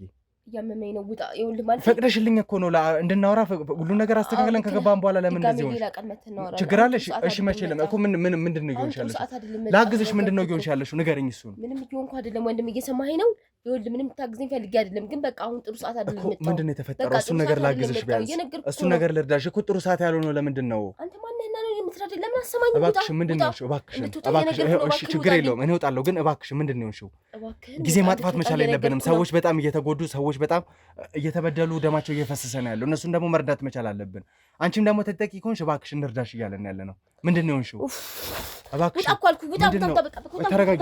እባክሽ እሺ እኔ እወጣልሻለሁ እኮ ችግር የለውም እኮ ችግር የለውም እንወጣለን። እሺ እሺ እሺ ተረጋጊ። አንቺ ተረጋጊ። ቆይ እሺ ችግር የለውም እባክሽን ተረጋጊ። ተረጋጊ ቆይ ተረጋጊ። አንቺ እባክሽን ተዋት። ቆይ ከጀር ማንም እንዳይጠጋ ተዋት። እንደፈለገች ነው ችግር የለውም። ተዋት እንደፈለገች ነው። ተዋት እንዳትጠጋ ተዋት። በቃ እንደፈለገች ነው። ተዋት ተዋት። አዎ እራሷ ችግር የለውም። ተዋት። ሄቨን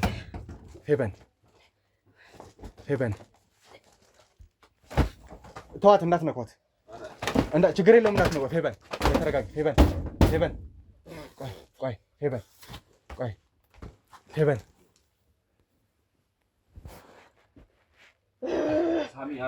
ችግር የለውም።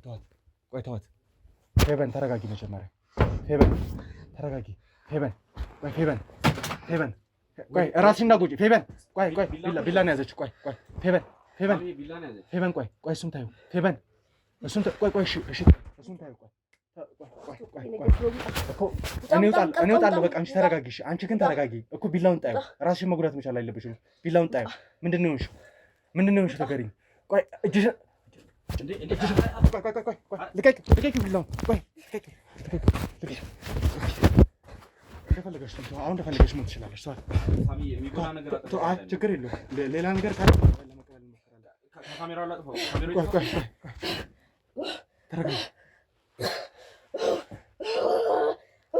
ምን እየሆነሽ ነው? የሆነ ነገር ሆና ነው። ቆይ ተረጋጊ። በቃ እባክሽን ተረጋጊ። ቆይ እባክሽን እንደዛ አይደለም እኮ። ቆይ እባክሽን ቆይ ያዘው። በቃ እባክሽ ተረጋጊ። ካሜራውን አጥፋ። በቃ ተረጋጊ እባክሽን። አይዞሽ እባክሽን ተረጋጊ። በጣም ይቅርታ አስደነገጥኳቸው፣ አስፈራኋቸው። ችግር የለውም። እኛም ድንገት ነው የገባነውና አይዞሽ እባክሽን ማለት ይገባናል። እንደው አንዳንድ ነገሮችንም ስናጣራ ወደዚህ ቦታ ላይም ስንመጣ ብዙ ነገሮች ሊፈጠሩ እንደሚችሉ ስላወቅን የምንረዳው ነው። እኛም ብዙ ነገሮች እንዳሉ እናውቃለን። እህትሽ ጋርም አንቺ ጋርም እና እባክሽን አንቺ ተረጋጊ። እንደዚህ መሆን የለብሽም እሺ። እኛ ምንም አልሆንም፣ ችግር የለም። እንደው ይኸውልሽ ሄቨን አሁን አንዳንድ ነገሮችን ልጠይቅሽ ነው የፈለኩት። ከዛ በፊት ግን ማለት አላውቅም ከመናፈስ ጋር እንደዚህ አይነት ነገሮች ሊኖሩ እንደሚችሉ እና ለምንድን ነው ራስሽን መጉዳት ያስፈለገሽ በዛ መሀል? ወይስ መንፈሱ አስጨንቆሽ ነው ወደዚህ አይነት ነገር ውስጥ የምትሄጂው? እንዴት እንደዚህ ፈልጌ ያደርጋለሁ ብላለሁ። ያው መንፈሱ ነው ማለት ከድሮ ጀምሮ ላይ ቤት ውስጥ ያለ ነገር ነውና የሁላችንም አይነቱ ቢለያየም በዛ ምክንያት ነው። ግን በጣም ይቅርታ እውነት አስደነገጥኳቸው። ማለት ፈልጌው አይደለም፣ እየታገልኩ ነበር እንትን ላለ ማለት ግን በቃ አልችልም። ለዛ ነው እንደው እሺ ማለት ቤተሰብ በእርግጥ መስፍን ብዙ ነገሮችን ነግሮኛል። በመጀመሪያ መስፍንን በምንም አይነት ሁኔታ ሊመጣልሽ አልቻለም? አላስታወስሽው? ትንሽ መሰለኝ። እኔ እንጃ በደንብ እንትን አላልኩትም ይሆናል። ግን አንድ አብሮ አደግ ጓደኛ እንዳለው የቅርብ ጓደኛ እንደነበረ አባቴ ጓደኛ አውቃለሁ። ብዙ ስለማላስታውስ ነው በልጅነት። መስፍን ማለት እንግዲህ አባትሽ አብሮ አደግ ጓደኛ ነው። ረጅም ጊዜ ብዙ ነገሮችን ያሳለፉ ወደ አላስፈላጊ ነገርም ሲገቡ ጭምር አብረው የገቡ ጓደኛ ማሞች ናቸው። እና እንግዲህ ያው የእሱን ነገር ወይ እሱም መጥቶ ላንቺ የሚያስረዳበትን መንገድ ወይ እኛም ላንቺ የምናስረዳበትን መንገድ እንፈጥራለን። ነገር ግን እዛ ቦታ ላይ እንዴት ማለት እህትሽ ጋር የተለየ ነገር እንዳለ ምናምን ሰምተናል እና የሆነ አይነት የመንፈስ ነገር እንዳለ ወደሽ እንዳልሆነ እየነገርሽኝ ያለሽው እና እንዴት አንቺ ላይ እንደዚህ አይነት ነገር ሊፈጠር ቻለ? አንቺስ ይሄ ከባድ አምልኮ ጋር ግንኙነት ንክኪ ያለሽ? እኔ ዲቴይል ነገር አላውቅም፣ ግን በቃ ከቤተሰብ የመጣ መሰለኝ። ማለት እንትን እያለ ነው የመጣው። ማለት ያው ታላቅ እህቴ ትንሽ የሆነ ወደ አውሬ የሚወስዳት ነገር የሆነ በጣም ስውር የሚያደርጋት ነገር ምናምን እንዳለ አውቃለሁ፣ ግን ይሄ በጣም አላስታውስም። ማለት ልጅ ነበርኩኝ፣ አባታችንም ሲያርፍ እኔ ልጅ ነበርኩኝ እና ትንሽ የምታስታውሰው ነገሮችን ታላቅ እህቴ ናት እና የምንኖረው በቃ አሪፍ ህይወት ነበር የምንኖረው። በቃ የምንፈልገው ተገዝቶልን ደስ ያለንን ህይወት ነበር የምንኖረው እና ማንም አያገለንም ነበር። ግን ከጊዜ ጊዜ እያደግኩ ስመጣ የማስተዋል ስትጀምር ምናምን በቃ ሰው እኛን መቅረብ አይፈልግም። እኛ መቅረብ ብንፈልግም አያቀርቡንም። ያው ስንማርም የትም ስንውልም ሰፈር ውስጥም ብትል በቃ በጣም እንደ ልጆች እንኳን ተጫውተን ተሰብስበን አላደግንም። እኛ ማለት ያገሉናል። ያው እንዳልኩ ነው አባቴን ምናምን እኔ በደንብ አላስታውሰው። ከእኔ የተሻለ ታላቅ እህቴ ናት ትንሽ የምታስታውሰው። እሷ ትንሽ ሜሞሪውም ቢሆን አላት፣ ግን እንዳልኩ ነው እንደዚህ በደንብ አናስታውስም። እና ለእኔም በጣም ብዙ ጥያቄ የሆነብኝ ነገር አለ። ብዙ ነገር እናያሳልፍኩት የምር እንደ ጓደኞቼ ትምህርት ቤት እንደ ኖርማል ሰው እንኳን ሳልቆጠር ነው ትምህርቴን የጨረስኩት ምናምን። ብዙ አስቸጋሪ ነገሮች ደርሰውብኛል። እንደምታስበው ቀላል አይደለም። እንደው ይገባኛል ምን አይነት ጉዳት ውስጥ እያሳለፍሽ እንደሆነ፣ ምን አይነት ነገር እየተፈጠረብሽ እንደሆነ በደንብ ይገባኛል። እና እነዚህ ነገሮች ሁሉ ሲሆኑ እንደው በልጅነት አይምሮች ይሄ በጣም መጥፎ ነው። ይሄ ቻይልድሁድ ትራውማ ብለን የምናነሳ በጣም በልጅነት አይምሮችን ላይ የሚቀረጹ መጥፎ ነገሮች ነገ እድገታችን ላይ ህይወታችን ላይ በጣም ከባድ ሁኔታ እንዲፈጠር ያደርጋሉ። በእርግጥ በጣም እረዳሻለሁ። ከዚህ ነገር መውጣት ሙከራ አላደረግሽም ነበር? ወይም ደግሞ የተለያየ ቤተ እምነት እንደማይሽ እንግዲህ ክርስትና እምነት ተከታይ ትመስኛለሽ እና አንገትሽ ላይ መስቀል ስላለ ነው ይህንን የምለው። እንደዚህ አይነት ነገር ውስጥ ሆነሽ እንደው ለመውጣት ሙከራ አላደረግሽም? መንፈሳዊ ነገሮችን አልሞከርሽም ነበር? አረ በደንብ ደግሞ ሞክረው። እንዴት አልሞክርም ብለህ ነው? ያውም ሴት ልጅ ሆኜ ግን በቃ እንደምታስበው ቀላል አይደለም። ማለት ቤተክርስቲያንም ለመሄድ ስሞክር በቃ ስንቴ ወይ እግሬ የሆነ ነገር ይሆናል፣ ወይ እግሬ መራመድ ያቅተዋል፣ ወይ ችግር ያጋጥመኛል። በቃ ሁሌ ወደ እምነት ጠጋ ለማለት ወይ ንስሐ ለመግባት ወይ ቤተክርስቲያን ሄጄ የሆነ አባት ቀርቤ ለማውራት ስሞክር ሁሌ የሆነ ችግር አለ። በቃ ምንም አልቻልኩም። በቃ የሆነ ገዳምም ጉዞ ምናምን ሲባል ለመሄድ ሞክራለሁ፣ ግን በቃ አይሳካልኝም። የሆነ ነገር እንዳለ በቃ ግልጽ ነው። እና በተቻለ መጠን እንደዛ ላለመሆንም ስሞክር በቃ እንደዚህ ነው። እንደዚህ ሰው ፊት ያዋርደኛል። በሰላም ነው ያስገባቸው፣ አውርተናል፣ እያየ ነበር። ግን በቃ እንደዚህ ድንገት ይቀይረኛል። እሱ ሁሌ የእሱ ግዛት እንድንሆን ስለሚፈልግ በቃ ያው መጫወቻ ሆነናል። እስቲ ተው።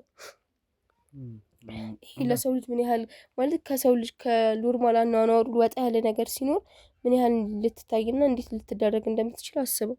ያውም በኢትዮጵያ አኗኗር በጣም ከባድ ነው። ማለት እምነታችን ላይ ያለውን ነገር ታውቃለህ። ሁሉም ኢትዮጵያዊ ማለት ክርስቲያንም ቢሆን እስላምም ቢሆን ምንም ቢከተል ሁሉም ሰው በእምነቱ ጠንካራ ነው። ግን እኔ እምነቴ ላይ እንኳን መጠንከር አልቻልኩም። በቃ ማለት የሆነ ስቴፕ ልጠጋ ስል የሆነ ነገር ላደርግ ስል የሆነ በቃ ችግሬን እስቲ እግዚአብሔር ጋር ሄጄ ፈተዋለሁ ብዬ አስቤ የሆነ ነገር ለማድረግ ስሞክር ግን ሁሉ የሆነ ነገር ይፈጠራል። መስሎኝ ሁላ የሚያውቅበት ጊዜ አለና ትልቅ ፈተና እንዳለ በቃ ግልጽ ነው። እኔ በምን እንደምንላቀቅ ከዚህ ነገር አላውቅም። እኔም ግራ ገብቶኛል። እንግዲህ ሄቨን ያው የተፈጠሩት ነገሮች ቀላል እንዳልሆኑ በደንብ ይገባኛል። አባትሽን ማጣት፣ ከዛ በተጨማሪ ደግሞ ብቻ ኑሮ መግፋት ቤተሰቦች እንደማየው እንግዲህ የላችሁም። ከዛ በተጨማሪ የተሻለ ህይወት የምትኖሩ አይነት ሰዎች እንደሆናቸው አሁን ግን ያ ነገር እንደሌለ ጭምር ነው መስፍንም ሲነግረኝ የነበረው። አንቺም በንግግርሽ ላይ ተረዳሁትና አግኝቶ ማጣት በራሱ በጣም ከፍተኛ ጉዳት አለው፣ በጣም ትልቅ ህመም አለው እና እንደው ከዛ በተጨማሪ ከእህትሽ ጋር እንደምትኖሪ መስፍን ነግሮኛል። እና እህትሽ አንቺ ጋር በምን ያህል ጊዜ ነው የምትመጪው? የት ነው የምትገኘው? እንደዚህ አይነት ጉዳት ላይ ስትወድቂ አንቺን ለማገዝ አልሞከረችም? ትሞክራለች፣ ግን እሷ ራሱ ይቀያይራታል። እንዳልኩ ነው ወደ እንስሳነቱን ላይ ይቀይራታል። የእሷ ደግሞ እና የአውሬ ድምፅ የምታወጣበት ታይም አለ። የሆነ ቅይር ሀፍ የሚያደርጋት ነገር አለ። በቃ በጣም ነው ግራ የምታገበው። ማለት የኔ ይሻላል 10 እጥፍ ቢያንስ የሆነ ይመልሰኛል የሆነ ታይም ላይ። የእሷ ግን ረዥም ሰዓት ይፈጃል። ማይሆን ቦታ ነው የሚወስዳት። በቃ በጣም ሩቅ ገደል ውስጥ ዋሻ ውስጥ ምናምን ዛፍ ስር በቃ የሰው ልጅ የማይገኝበት ሰዓት የማይገኝበት ቦታ ላይ ነው የሚወስዳት። የእሷ ደግሞ ከእኔ ደግሞ የእሷ በጣም ከባድ ነው ትንሽ። እንግዲህ ሄቨን ያው ብዙ ነገር በህይወትሽ ውስጥ ይገጥምሻል ብዬ አስባለሁ እና ወጣት ነሽ። ወጣትነትሽን በእነዚህ አይነት መንገድ ማሳለፍ ብዙ ከባድ ነገር አለው። ምክንያቱም ነገ የራስሽ ህይወት ይኖርሻል፣ የኔ የምትይው ነገር ሊኖርሽ ይገባል እና እንደዚህ አይነት ነገሮች እንዳይኖርሽ ደግሞ አሁን እያደረግሽ ያለሻቸው ሁኔታዎች በጣም ከባድ ናቸው፣ ትንሽ ይገድቡሻል። ምክንያቱም ጓደኛ ለመያዝ እንኳን አንዳንድ የሚከብድበት ሁኔታ አለ። ምን ሰዓት ላይ እንደዚህ አይነት ሁኔታ ውስጥ እንደምትገቢ በመንፈስ እንደምትያዥ አታውቂውም እና እንደው የተለያየ እምነቶችን ቅድምም ጠይቄሻለሁ። በእርግጥ አልሞከርሽም? ጸበል መሄድ፣ ከነሳ አባቶች ጋር በደንብ የመወያየት፣ እዛው ረጅም ጊዜ መቆየትን ነገር እንደዚህ አይነት ነገር ሞክሬያለሁ። እንዳልኩ ነው ሲጀመር ገና እንዳልሄድ ነው በጣም ብዙ ፈተና የሚበዛው። ሲቀጥል ደግሞ በጣም ከዛ በፊት እኔ ማለት ቤተክርስቲያን ከመሄድ በፊት ብችል ራቅ ብዬ ንስሐ መግባት አለብኝ። ማለት እያየሁ ያደግኳቸው ነገሮች እያደረግን የኖርነው ነገር ልክ አይደለም። ስለዚህ ይህንን ነገር ይዘህ ይህንን ኃጢአት ይዘህ ወደ ቤተክርስቲያን መጠጋት አትችልም። ይህንን ደግሞ አውቃለሁ። እሱ ልክ ነህ። ምንም ይሄ እንዳየው ነው። ድንገት እያወራሁት እንደዚህ ቅይር ሊያደርገኝ ይችላል። ስለዚህ እሱ ስላለ እንዳልኩ ነው ንስሐ መግባት ምናምን ነው የምፈልገው። ግን እንዳልኩ ነው እያየኋቸው ያደግኳቸው ነገሮች አሉ ቤት ውስጥ። ያው በአባታችን ምክንያት ነው የሁሉ ጣጣ የመጣው። ግን እሱም ለእኛ የተሻለ ህይወት ለመስጠት ብሎ ነው ማለት መስሎት ነው ስልክ እንዴት ነው የሆነ ነገሮች ተስተካክለው እኛን እንደዛ በማድረጉ የሚስተካከል መሰለው እኛን አሳልፎ ለጠንቋይ ሰጠን ማለት በእሷ ምክንያት ነው የሁሉ ነገር የመጣው። ምን አይነት ሴት መሰለችው ማለት የህፃን ልጅ እጅ ሁሉ የተቆረጠ አይቻቃለው፣ ደም በእቃ ምናምን በጣም ከባድ ሰው ናት ማለት ከባድ ሰው ናት ስለ ላይምሮ ቀላል ያሉ ነገሮች ነው ቤቷ ውስጥ ያሉት እና በቃ በጣም ብዙ የሚሰቀጥጡ ነገሮች አሉ። በዛ ላይ በጣም ጨለማ ነው ቤቷ፣ ሁሌ ጭስ ነው ምናምን በጣም ብዙ ዝግንን የሚል ነገር አለው እና እዛ ህይወት ውስጥ የገባ ነው በአባታችን ምክንያት ነው እንዳልኩ ነው። እኔ በጣም ልጅ ነበርኩ ሲሞት አባቴ፣ ግን እህቴ ከምትነግረኝ ነገር አንጻር እና ደግሞ እሷ ትንሽ ታስታውስ ነበር እና በዛ ምክንያት ነው እና ብቻ ምን አይነት ማንወጣው ጉድ ውስጥ እንደከተተንና ምን ያህል እንደተሰቃየን ቢያቅ የእውነት ይህንን አያደርገውም ነበር። በጊዜው ልክ ነኝ ብሎና በሰዓቱ የተሻለ ነው ብሎ የሚያስበውን ነገር ነው ያደረገው። ግን ለእኛ ምን ያህል ፈተና እንደሆነ እንዴት ስቃይ እንደሆነ እያየው ነው። ትምህርት ቤት እንዴት እንደተማረን እኛ ነን የምናውቀው። እህቴ ምን ያህል የእሷ አገልጋይ ቀኝ እጅ እንዳደረገቻት እኔ ነኝ የማውቀው፣ እንዴት እንደምትጫወትባት አሻንጉሊቷ በላት። በቃ በዚህ እድሜዋ ወይ አላገባች አሉልሽ ምን የለ በቃ ዝም ብለን ወይ በስነ ስርዓት አልተማርን በቃ ዝም ብለን በቃ እንገፈገፋለን በዚህ እድሜያችን። ኑ እንደዚህ አድርጉ፣ እዚህ ሂዱና አምጡ፣ ይሄንን አንጡ፣ ይሄን አድርጉ፣ ይሄን ቀቡ፣ እዛ ሄዳችሁ አምጡ ምናምን ትለናለች። በቃ እንደ የተልከሰከሰ ህይወት ታኖራናለች። እና በቃ በጣም ከባድ ጊዜ ነው ያሳለፍነው፣ በጣም ከምታስበው በላይ በጣም እና ማንም የለንም በዚህ ሰዓት ማንም እንዳልኩ ነው። አሁን የአባትሽ ጓደኛ ነው አልከው ሰው ራሱ አግኝቼውም አይቼውም አላውቅም። እንዳልኩ ደግሞ ምንም ስለማላስታውስ ነው። ምናልባት አሁን ታላቅ እህቴ ብታየው በደንብ ልታስታውሰው ትችላለች። ግን ማንም የለንም። እነዚህ ልጆች የት ናቸው? ምን አይነት ሁኔታ እየኖሩ ነው? ምን እየተደረገ ነው? ለቀቃቸው ወይ እንዴት ሆኑ ምናምን ብሎ ማንም አያግዘንም። ማንም ምንም አይለንም። ማለት የራሳቸው ጉዳይ ተብለን ሁሉም ትተውናል። ማንም ቼክ አድርጎን አያውቅም። እኛ በራሳችን መንገድ እንደዚህ ሲጥለን ይጥለናል፣ ሲለቀኝ ይለቀኛል። በቃ እህቴም ይቀይራታል። እንዳልኩ እዚህ ጠንቋያም ቀኝ እጅ ስለሆነች እሷ ደግሞ ከኔ ይበልጥ ነገሮች በጣም እሷ ላይ በጣም ከባድ ናቸው። እንደውም የኔ ቢያንስ ወሰድ መለስ ያደርገኛል። የእህቴ ግን በጣም ይለያል። እንዳልኩ ነው የመጀመሪያ ልጅም ስለነበረች አባቴ ወደዚህ ሲጀምርም ከመጀመሪያ ጀምሮ ስለምታስታውስም ስለነበረችም ብዙ ነገር ውስጥ እንዳልኩ ደግሞ እዛ እንትንም ደግሞ እዛ ስንኖር ደግሞ ይበልጥ ደግሞ ከሴትዮዋ ጋር አብራት ስለነበረች ብዙ ሰው ነበር የሚመጣው፣ ብዙ አምልኮት ነበር የሚደረገው ምናምንና ብዙ ነገር ያለ እድሜዋ ስላየች በቃ እሱ ነገሮች በጣም እንትን ብለዋታል፣ ጎድተዋታል። ያለ እድሜዋ ብዙ ነገር ማየቷ እንደው አባትሽ በልጅነትሽ እንዳረፈ ነው ስትናገር የነበረው እና አባትሽ ከማረፉ በፊት ደግሞ በተለየ ሁኔታ ከእንደዚህ አይነት ህይወት እንዲያወጣ መስፍንም ሲያወራው እንደነበረ እንዲሁም ደግሞ ለልጆች እንኳን አስብ የሚል ነገር ሲጫነው እንደነበረ ነግሮናል። እና እንደው በልጅነት አይምሮስ ቢሆን ያንን ሁኔታ የምታስታውሽው ነገር ነበረ? የነበረውን ግብግብ መስፍን በጣም ብዙ ጸቦች እንደነበሩ እሱ ትውጣ ከጠንቋይ ጋር ትለያ የሚሉ ነገሮችን ከብዙ ሰዎች ጋር ሲያጣላው እንደነበረ፣ ያቺም ጠንቋይ ደግሞ ተደጋጋሚ ጊዜ ልጆቹን እንደምታበላሽበት ያው አንቺንና ታላቅ እህትሽን እንደምትጎዳ ስትዝትበት ነበር እና ያ ሁኔታ የሚታወስሽ ነበር አንቺ? እኔ ሳልሆን እንዳልኩ እህቴ ናት ብለን ብታስታውሰው ግን በቃ ያላችሁ እናንተ ከኔ ውጪ ምንም መኖር አትችሉም፣ ለእኔ ቀኝ እጄ ናችሁ፣ ምን ነገር ማድረግ አትችሉም ምናምን ብላ በጣም ብዙ ጊዜ አስፈራርታኝ ታውቃለች። እና እኔን ራሱ እህትሽን በህይወት እንድትኖር የምትፈልጊ ከሆነ አርፈሽ ተቀመጭ ትለኝ ነበር። ማለት ያው ከዚህ ህይወት ለመውጣት የተሻለ መሞክረው እኔ ነኝ። እንዳልኩ አንዳንዴ ወሰድ መለስም ቢያደርገኝ እኔ ነበርኩ መሞክረው እና በዛ ምክንያት ይገባታል መሰለኝ ይታወቃታልና ይሁን አንዳንዴ ነገሮች ስልችት ሲሉክም ፊትክ ላይ የሚያስታውቃልና እሱን ነገር ስለምታይ በጣም ነበር የምታስፈራራኝ። እህትሽን እንድትኖር የምትፈልጊ ከሆነ አርፈሽ ተቀመጪ ትለኝ ነበር በጣም እና የምታስፈራራክ ደግሞ ዝም ብሎ አይደለም። በቃ እንዳልኩን በጣም ጨለማ ክፍል አለ። ጥፍሯ በጣም ነው የሚዘገንነው። ሴትዮዋ በጣም ነው የምታስጠላው ምናምን እና ብዙ የሚሰቀጥጡ ነገሮች አሉ። ማለት ስታየውና እዛ ቦታ ስትሆን ነው የሚገባክ። እኔ ስላየሁት ነው እንደዚህ የማወራክ እና በቃ እዛ ሁኔታ ውስጥ እንዴት እንደምታስፈራራኝ እንደነበረ በደንብ ነው የማስታውሰው። በደንብ አብሶ በእህቴ በደንብ ነው ያስፈራራችኝ። በደንብ ነው ብዙ ጊዜ የያዘችኝ። በደንብ በህይወት እንድትኖር የምትፈልጊ ከሆነ አርፈሽ ተቀመጪ፣ አብሶ አድርቄ ነው ማስቀምጣችሁ ነው የምትል ነበር ነው። አሁንም ይኸው የእሷ መጫወቻ ሆነናል። እንደውም ከኔ በላይ እህቴ ያለችበት ሁኔታ በቃ እስቲ ብቻ እንደው አንቺ እዛ ሄደሽ እንድታገለጊ ወይ ደግሞ እንድትካድም የተፈጠረበት ነገር የለም ማለት እህትሽ እዛ ቦታ ላይ ተደጋጋሚ ጊዜ እየሄደች እንደምታገለግል ነገርሽኛል እና ያ ነገር ለአንቺ ሳልሰራም ወይ ደግሞ አንቺ እንድትካድሚያት አትፈልግም ጠንቋዩ? አይ እንደዛ ሳይሆን አንደኛ እንዳልኩህ እኔ ትንሽ ከዚህ ለመውጣት ስለመሞክር በዛ ምክንያት ነው። ሁለተኛ ነገር ደግሞ እህቴ ከድሮ ጀምሮ እሷ ጋር ስለአደገች እና እሷ የምትላትን ስለምታደርግላት ስለነበረ በዛ ምክንያት ነው። ከእኔ የተሻለ እሷን ነው የምትፈልጋት ማለት ብዙ ነገር የምታውቀው እሷ ናት። እናም ደግሞ በጣም ይቀይራታል አላልኩም። ከእሱ አንጻርም በዚህ ምክንያት ከእሷ ጋር ነው ይበልጥ እንትን የምትለው እና እኔም ብዙም አትፈልገኝም። ከስንት አንዴ ነው እንትን የምትለው። እንዲሄድ ራሱ ብዙ ፍላጎት የላትም ሴትዮዋ፣ አትወደኝም ይላል።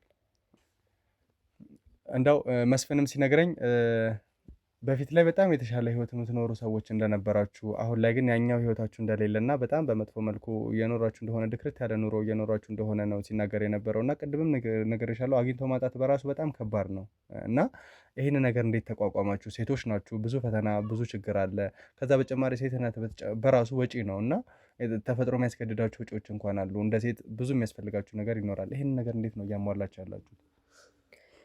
አዎ ይሄ ምንም ጥያቄ ውስጥ የሚገባ ነገር አለ ማለት ያው ቤቱ እንደምታየው ነው ማለት ይሄን አይተህ እንኳን ምን አይነት ኑሮ እንደምንኖር መገመት ትችላለና እህቴ አንደኛም ጠንቋያው ጋር ሄዳ የመስራቷ ግድ የሚሆንበት በዚህ ምክንያት ነው። ማለት መብላት መጠጣት አለበት የሰው ልጅ ነው፣ ሌላውን ተወውና ለመኖር እንኳን ይሄንን ለማድረግ የግድ እህቴ እሷ ጋር መስራት አለባት። ማለት እሷ ጋር ደግሞ ሴትዮዋ ጋር ደግሞ በጣም ሀብታም ነው ጠንቋይ፣ በጣም ብዙ ሰው ነው የሚገብርላት፣ ብዙ ስለት ነው የሚገባው፣ በጣም ብዙ ብር ነው የምታገኘው። ስለዚህ ሄዳ ስታግዛት አብራት ስትውል አብራት ስትሰራ የተወሰነ ብር ታስብልናለች። እኛ በሱ ነው የምንተዳደረው። ወተን እንደ ሰው መስራት አንችልም። ድንገት ይቀይረናል። ታውቃለህ፣ ሰውም ያገለናል። የማያቀን ሰው ቦታና የማያቀን ሀገር እንኳን ሄደን እንስራ ብንል ደግሞ እንደምታውቀው ነው ያዋርደናል። ባለጌ ነው በሽታው። እና በቃ የእህቴ መስራት ግድ የሆነብን ምክንያት አንደኛው ምክንያት ይሄ ነው። ማለት ለመኖር የግድ እንደዛ ማድረግ አለብን። ሌላ ማድረግ የምንችለው አማራጭ ላይ እጃችን ላይ ያለው አማራጭ እሱ ብቻ ነው። ሌላ ማድረግ የምንችለው መሆን የምንችለው ምንም ነገር የለም። እንዳልኩ ነው፣ ወተን እንኳን መስራት አንችልም። በጣም የሚያሳዝነው ነገር በወጣትነታችን እንደ ወጣት እንኳን ተንቀሳቅሰን የሆነ ነገር ማግኘት ማንችልበት እድሜ ላይ ነን፣ ሁኔታዎች ላይ ነን። አስበው በቃ ማለት በዚህ እድሜያችን ካልሰራን የሆነ ማግኘት ያለብንን ካላገኘን በቃ ነገ እኛም እንደ ጠንቋይ ነው ማለት ነው ራሳችንን የምንተካው። ማለት በጣም ነው የሚያሳስበው አይደል? ስታስበው ምንም ፊቸር የሚባል ነገር የለንም። በቃ ነበረን፣ አዎ አሪፍ ህይወት ነበር የምንኖረው። በቃ የምንፈልገውን ነበር የምናገኘው ምናምን፣ ምንም ነገር ፈልገን አተናናቅም። ግን በቃ ነበር ነው እሱ። አሁን ምንም አይሰራም። ገባ? አሁን ምንም እንደዛ አይደለም እየኖረ ነው ያለ ነው። የነበረንና አሁን ያለነው ነገር በቃ አይገናኝም ጭራሽ። ማለት ይህንን ማንነታችንን የሚያውቀው ትንሽ ሰው ነው፣ ከልጅነታችን ጀምሮ የሚያውቀን ሰው ነው እንጂ ምን እንሁን ከየት እንምጣ ምናምን ምንም የሚያውቁት ነገር የለም። እና ብቻ ከባድ ነው። ለመኖር ግድ ስለሆነብን ነው እንደዛ የምናደርገው። አዎ ማለት በጣም እረዳሻለሁ ሄቨን፣ ብዙ ነገሮች ሊኖሩ እንደሚችሉ። እንደው የሰዎችን እርዳታ ለማግኘት የሞከራችሁበት አጋጣሚ የለም? ወደ ሰዎች እጃችሁ እንትን ለማለት? ምክንያቱም አንዳንዴ ህይወቱ ልክ በዚህ እድሜሽም ቢሆን ያለሽበት ህይወት ልክ እንዳልሆነ እየተረዳሽ እንደሆነ በደንብ አውቄያለሁ። እና ከዛ ነገር ለመውጣት የሚደግፏችሁ ሰዎች ከዚህ በፊት አባታችሁ ብዙ ረጂ ለጋሽ አይነት ሰው እንደሆነ መስፍንም ነግረውኛል። እና እሱ ሲረዳቸው የነበሩትን ሰዎች ቀርቦ ለማውራት አልሞከራችሁም ወይ? ከዛ ውጭ ከዚህ ህይወት ለመውጣት ራሳችሁን አላጠናከራችሁም ወይ? ከእህትሽ ጋር ምን አይነት ምላሽ ነበር የነበራት? ነው አልተማከራችሁበትም? አይ የተወሰነ ለማውራት ሞክራለሁ፣ ግን እንዳልኩ ነው እኔ ወሰድ መለስ ያደርገኛል። የእሷ ግን ሞር ነው ማለት ውላ አድራ ትመጣለች እዛ ረዥም ታይም እዛ ስለምትቆይ ምናምን ብዙ ሰዓቷን እዛ ስለምታሳልፍ በጣም ከኔ የተሻለ እሷ ላይ አዳፕት ሆኗል ይሄ ነገር። እና ደግሞ ሰው ለረዳችሁ ሳይረዳችሁ ምናምን ላልከው ማለት ለምሳሌ አንተ በህይወትህ እኮ አንተ እየኖር ጓደኞች የሆነ የምትረዳው ሰው ይኖራል። ግን ልጆችን ወይም አንተ እንትን የምትላቸውን ሰዎች አንተ ከሌለህ እኮ በቃ የለም ማለት ማንም ዞር ብሎ ቢያዩንም በቃ በልጅነታችን ያን የተወሰነ አገዙን ምናምን። ከዛ በኋላ ግን ማንም ቼክ አድርጎን አያውቅም። ማንም እንዳልኩ ነው ቅድም ነገር የነበር ረስቻው ነው እንጂ እነዚህ ልጆች የት ናቸው ያዳረሱ የሱ ልጆች የሱ ዘር ተብለን አናውቅም። ስለዚህ እንደዚህ የሚያስብልን ሰው ቢኖር እኮ እንደዚህ አይሰማንም፣ እንደዚህም አንሆንም ነበር። ያኔ በልጅነታችን ብዙ ነገር የሆነ ሰው ሰፖርት አድርጎን ቢሆን ኖሮ የሆነ ሰው አግዞን ቢሆን ኖሮ ዛሬ እንደዚህ አንሆንም ነበር። ዛሬ እንደዚህ አይነት ህይወት ዛሬ እዚህ ጋር እንገኝም ነበረ። ስለዚህ የተሻለ እገዛና ማንም ሊረዳን ስላልቻለ ነው እንደዚህ የተፈጠረውና ብቻ እስቲ ተው። እሺ እንደው ማለት ሄቨን ያው ብዙ ነገሮች ነግረሽኛል። ለዚህ ደግሞ በጣም አመሰግናለሁ። ነገር ግን መስፍንም እንደነገረኝ ከዛ በተጨማሪ ደግሞ የተወሰነ እንዳረግነው ማጣራት የኔም ባልደረቦች የተወሰነ ቦታ ሄደው ሊያጣሩ ነበርና እህትሽ በፍላጎት ይሄንን ስራ እንደምትሰራ ወይ በፍላጎት ባይሆን እንኳን እዛ ቦታ ላይ በአውሬ እየፈራች የሚሆን በተለያየ አይነት መንገድ ብቻ ብዙ ወንጀሎችን እንደምትፈጽም ቀኝ እጅ ሆና ብዙ ወንጀሎችን እየሰራችላት እንደሆነ ብዙ አውሬዎችን እያስፈራራችላት ብዙ ሰዎች ላይ የተለየ ነገር ወንጀል አትሰራም። እኔ ጋር ያለው ይኸውልሽ ትሰራለች ግን ወንጀል አትሰራም። ይኸውልህ ወንጀል አትሰራም ግን አብራት ትሰራለች። እሱ ደግሞ ለመኖር ግድ ስለሆነብን ነው ለመኖር ግድ አሁን የጫንኩሽ አይደለም። ይኸውልሽ ሄበን ማለት ለመኖር ግድም ቢሆን እኮ አንዳንዴ አላስፈላጊ ወንጀሎችን መፈጸም የለብሽም አይደለ? እሷ ደግሞ አላስፈላጊ ወንጀሎችን ጭምር ትፈጽም ነበር። ምንም አይነት ወንጀል አልፈጸመችም። ስለነበረን ጊዜ አመሰግናለሁ። እባክህ ወንድም ውጣልኝ። መጀመሪያ ተረጋጊ። ይኸውልሽ ሄቨን በጥሩ መንኩ እየመጣ ነው። አንቺን ልረዳሽ ነው ወደዚህ ቦታ ላይ መጣሁት አይደል? አንቺን መርዳት መቻል አለብኝ። አንቺን ለመርዳት ደግሞ እያንዳንዱ ነገር ተማምነን መሄድ መቻል አለብን። አመሰግናለሁ ስላደረክልኝ ነገር። ብዙ ነገሮችሽን አዳምጫለሁ። ከማዳመጥ በተጨማሪ ደግሞ ወደ ተግባር አውርደን ነገሮችን ለመፍታት መተባበር መቻል አለብን። እሺ እየተባበርኩ ነው። በቃ ስለዚህ እህትሽ ወንጀልን ብትፈጽም እኮ በሷ ምክንያት ካልፈጸመች ችግር የለውም። ጠንቋይ አስገድዷት ሊሆን ይችላል። እኛ ደግሞ እንዳየነው ነገር ከሆነ ብዙ ነገሮች የምትፈጽመው ብዙ ሴቶችን እስከ ማስደፈር ብዙ ሰዎች ባላስፈላጊ መንገድ እስከመሄድ የምትደርሰው እሷ ነበር። ሴት ልጅ ናት እና ሴት ሆና ደግሞ እንደዚህ ሴት ለታ ይኸውልሽ መጀመሪያ ስሚኝ እኔን ይኸውልሽ እባክሽን ተረጋጊ። አንቺ መረጋጋትሽ መቻል አለብሽ። ነገሮችን ማስተካከል መቻል አለብን እና ተባበሪኝ እባክሽን። ምን እንደምተባበርክ ማለት ምንድነው? እዛ ቦታ ላይ የሚደረገው ምንድነው የፈጠረው? እትሽል ስለምንድን ነው በዛ ልክ ቀኝ እጁን ለማገልገል ይሄን አትወደኝም፣ አታቀርበኝም። የማውቀው ነገር የለም። አንቺ ሳትወድ እንዴት እትሽል ታቀርብ ትችላለች? በቃ እኔን አታቀርበኝም። ይኸውልህ ነግሬሃለሁ እኮ ማለት እኔ እንደዚህ ይሄን እንደማልቀርባት ነግሬሃለሁ። ሲቀጥል ደግሞ ናውጣ በቃ አንቺን ባትቀርብሽ እንዴት እንደዚህ ሊሆን ይችላል? ይኸውልሽ አንቺን ባትቀርብሽ እንዴት ነው እትሽል ልትቀራረብ የምትችል? ቆይ ተረጋጊ መጀመሪያ ስሚኝ፣ እኔን በደንብ ማውራት መቻል አለብን። ያማ የሆነ ነገር ውስጥ ጥሩ ሆነ እባክሽ። ይኸውልሽ ትንሽ ተረጋጋ። ሰዎችን ይዘህልኝ ውጣ ቶሎ በል